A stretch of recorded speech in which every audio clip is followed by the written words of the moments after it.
and welcome to this week's edition of CopaLoadofRacing. We'll be looking forward to the cards at Ascot, a couple of tips for you in the other race meetings as well, Haydock and Newmarket, and also two tips for you for Ayr tomorrow night, for Ladies' Night at Ayr, which I'm sure will be packed out to the rafters as usual. Hopefully the weather will be alright as well. But yeah, last week, pretty good week last week for Jim Goldie. I put up a couple of his horses last week in the Saturday meeting at Goodwood, and Tommy G won the consolation Stewards Cup consolation race after Golden Steps, who was well fancied for the race, done one of his usual tricks. Well, not a trick really, but just playing up at the start in the stalls. I'm glad to see that. I think the most bookmakers refunded bets on him, which was good. And Tommy G won under a great ride by Sylvester de Souza, and then we had Sir Chauvelin winning the Big Summer Handicap as well under a great ride by Robert Winston. He just bided his time, waited in the moment, pressed the button, and the horse responded excellently. And now Sir Chauvelin will be targeted for the Ebor, which is setting up to be a really good race. I always felt Sir Chauvelin had one of those big races in him this season after some really good efforts at the likes of Royal Ascot. Maybe a little unlucky in that race. He's come up against some good horses, it has to be said, beaten at Newbury as well in that new 2 mile race there. But as I say, there's been some decent effort in the Northumberland Plate as well. So that was a big win for him, and as I say, they'll go into York in a few weeks' time and target that race. Tommy G is actually a reserve for the Shergar Cup tomorrow at what's it? Ascot, of course, Ascot. Shergar Cup sometimes slips my mind. It has to be said, but I'll come back onto that in a moment. Just rounding up other things. Hamilton last Saturday night had a great night there. It was their ladies' night. I'd put Tarbush up for the vlog, and that won pretty impressively in their feature race. And Chinese Spirit, just a little bit unlucky, I thought. It was a great run. The Kevin Ryan horse got a way out in front, and no one really could catch him. Although I just thought Mike Smith horse could have just got there, but it didn't happen. But overall, not a bad week last week for the vlog. In the money, that's the main thing. So let's look ahead.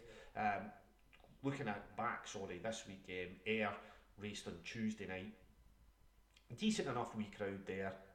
The racing was not too bad, and turned out to be a decent night, as I say, as Ayr build up more after this meeting. They've got another meeting on Monday, and then they'll go into that break that they have to prep the course for their big meeting of the summer, of course. Well, it's just going into autumn for Ayr Gold Cup, and we all know what happened last year, so let's hope everything's okay this year.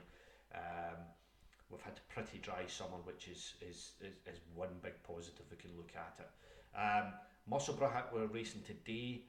Paul Hannigan had a sparkling day at Musselburgh. He had 5 rides and won 4 of them. Not too bad at all a return. And Sir Matt Prescott had a win in the big race there today as well. So decent days racing at Musselburgh, and as I say, racing tomorrow for those that like a bit of the evening action at Ayr tomorrow night, which is of course ladies' night, which will be very busy, of course, as it always is. It's a big social event on the calendar. Right, let's look into tomorrow's racing. Shergar Cup day at Ascot. I'm not the biggest fan of the Shergar Cup. I see the point of it. It gets a great crowd, so there is some enthusiasm there. So TV covers all the races. The quality of the racing, it's handicaps. Let's not move away from that, but that's what you're going to get on that type of day. But I've had I look through the races, and as I say, there's some decent races there to be had. I've picked out two races in particular. The 105 is the first race on the card, and it's the Dash over the 5 furlongs. Now, Gracious John, I think I spoke about this a way back in the sort of winter, early springtime on the old weather when it did a lot of its races. It seems to out a lot, this horse, and that's just because it just loves its racing, basically, as a lot of sprinters do. But it has won on the turf. It won at Newbury on a pound lower mark than what he's going to have tomorrow. He's ran consistently enough on the turf. Last time out, decent run, I felt, and I think he could run pretty well in this race. It's a smallish field. They only have, I think, 10 runners in these races, so there's plenty of scope there. Not one of these big field handicaps where he can get lost in it. Nice 10 runners, and I think that will be to his advantage, and I think he could run a blinder, Gracious John, at a decent price. Now the 255, Mark Johnson's got a few horses in this Shergar Cup tomorrow, and one of them's Poets Society. He was second at Goodwood last week, and I think he's maybe too big a price. He's currently run about 8 to 1 in this handicap. You know, Mark likes to put his horses out on a regular basis, and you know, some of them just hit nice little troughs of form, and maybe Poets Society is one of them, and he's just coming into this in a nice shape, shall we say. Pat Cosgrove takes a ride. He'll probably not had a lot of mounts on Mark Johnson horses, but he's a really good jockey, and yeah, I think he might be just a shade a bigger price than I expected him to be. So Poets Society is one to take from the 255. Right, moving away from Ascot, and it's Shergar Cup. Feature day. Let's move to Haydock. They've got a decent card. It's a Rosa Lancaster Stakes there. They've got the Dick Hearn as well. But I'm not looking at those two races. I'm going to look at a handicap in the 340, and it's Via Via. I backed this last year when it won at Newmarket, and he, you know, I thought he would come on from that, and he ran in the Lincoln, put in a decent enough show, has been stepped up and tripped, but it's not really worked out. So they're going back to this. He's raced in some better class races as well. He's put a decent showing in listed races at the likes of Leicester and so on. So I think this might be his day. Okay, he's handicapped pretty high up now, but you know, this is a big drop in class in some respects compared to listed races that he's run in the Lincoln and so on. He's also got Jamie Spencer on board, which I think again is a positive, the way that Jamie likes to run his races. We all know what Jamie Spencer's all about. It's not to say that it's stereotypical that every horse he has to run has to be buried away at the back and then produced in the last furlong or so. But I think this may suit this horse and its style of running. If it's produced late on, that might do it. He's got the headgear on for the first time, so this might just be with a combination of the headgear and Jamie Spencer, that might bring the best out of Via Via again tomorrow, and that's in the 340, as I say, at Haydock. Looking at the 310 at Newmarket, we have Derek Duval. Won at Epsom last time out. I backed it that night, and it won pretty well. And I've always kept an eye on this horse since it won at Newmarket. I think it was was it last year or the year before?